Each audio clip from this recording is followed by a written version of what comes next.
ముందుగా ఈ సమావేశానికి వచ్చిన మీడియా మిత్రులందరికీ కూడా నా ధన్యవాదాలు తెలియజేస్తున్నాను. నిజంగా మీరు నాకు చేస్తున్న సపోర్టు అంతా ఇంత కాదండి, అందుకే మీకు ధన్యవాదాలు తెలియజేస్తున్నాను.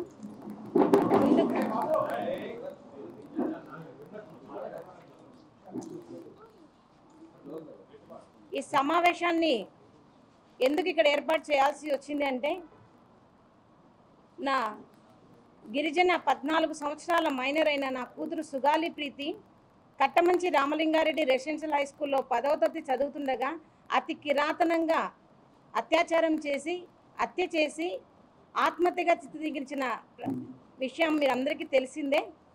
ఆ విషయంకై నేటి వరకు 8 సంవత్సరాలుగా ఒక కుంటిదాన్నైన నేను పోరాటం చేస్తూనే ఉన్నాను. మరి ఇప్పటికీ కూడా న్యాయం అనేది ఏకోశాన జరగడం లేదు.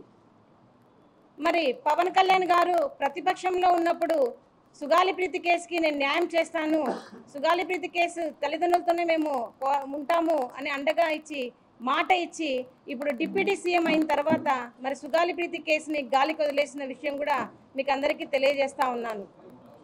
మరి ప్రతిపక్షంలో ఉన్నప్పుడు అంతగా మాకు అండగా ఇచ్చిన మరి జనసేనాని గారు మరి ఈరోజు ఎందుకు సుగాలి ప్రీతి కేసు గురించి పట్టించుకోవడం లేదో ఈ మీడియా తరఫున నేను ప్రశ్నిస్తాను అన్నగారిని.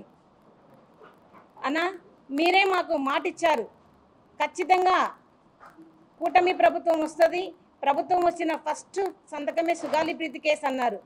మరి మీరు వచ్చి కూడా అధికారంలోకి 14 నెలలు పూర్తి అయినా కూడా ఇప్పటి వరకు కూడా సుగాలి ప్రీతి కేసులో ఏ విషయం కూడా ముందుకు సాగలేదు. మరి ఎందుకు ఇంత వ్యత్యాసం అని నేను అడుగుతా ఉన్నాను. మరి పవన్ కళ్యాణ్ గారికి నేను ఒకటే సూటిగా అడుగుతున్నాను, మరి రేపు సెప్టెంబర్ 4వ తేదీన అసెంబ్లీ సమావేశాల్లో ఖచ్చితంగా సుగాలి ప్రీతి కేసు గురించి చర్చించాలి.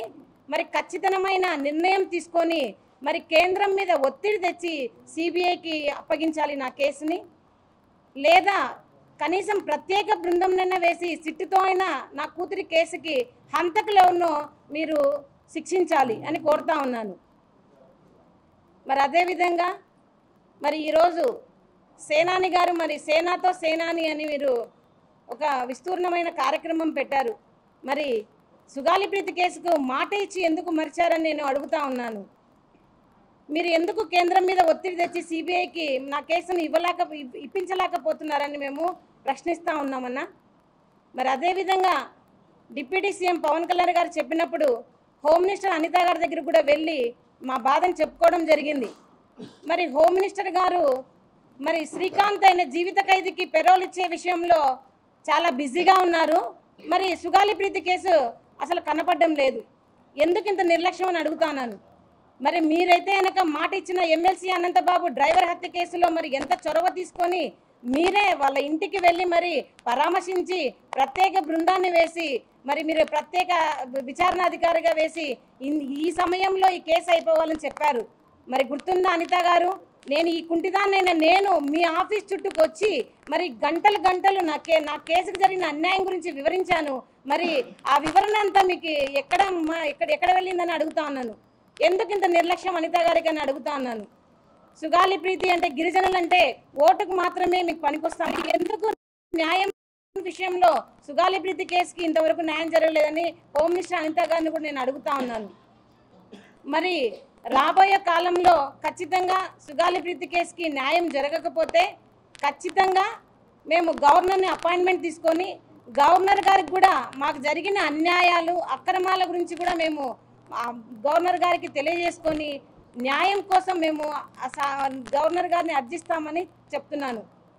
ఇంకా అతి త్వరలో మేము సుగాలి ప్రీతి కేసు జరిగిన అన్యాయంపై డిజిటల్ క్యాంపెయిన్ కూడా మేము చేయదలుచుకున్నాము. ఆ డిజిటల్ క్యాంపెయిన్కి సూచననే ఈ బ్యానర్. మాకు ఎందుకు ఇంత నమ్మక ద్రోహం చేయాల్సి వస్తుంది అనేది ఈరోజు ప్రశ్నార్థకమైనది. మరి అదేవిధంగా ఈ కేసుకి న్యాయం జరగకపోతే కూడా నిరాహార దీక్షకు కూడా మేము పూనుకుంటామని మేము చెప్తున్నాము.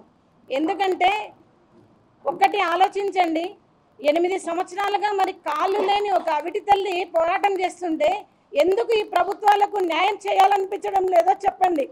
మరి మేము మేము ఎంతకాలం ఇలా పోరాడాలో చెప్పండి.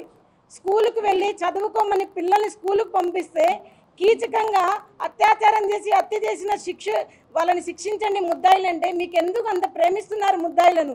ఎందుకు శిక్షించరని అడుగుతా ఉన్నాను. మరి లోకేష్ బాబు గారు, మీ రెడ్ బుక్లో సుగాలి ప్రీతి హంతకుల పేర్లు ఉన్నాయా లేవా చెప్పండి. ఎందుకు ఇంత నిర్లక్ష్యము ప్రభుత్వానికి గిరిజనులంటే చెప్పండి అని అడుగుతా ఉన్నాను. మరి నేను ఈడ్చుకుంటూ ప్రతి ఆఫీస్ చుట్టూ నేను నా కూతురు గురించి చెప్తున్నానే, మరి ఒక్కరన్నా స్పందించడం లేదు ఎందుకు? ప్రతిపక్షంలో ఉన్నప్పుడు సుగాలి ప్రీతి కేసు గుర్తున్నప్పుడు అధికారంలోకి వచ్చిన తర్వాత ఎందుకు మీకు గుర్తుకు రాదని నేను అడుగుతున్నాను.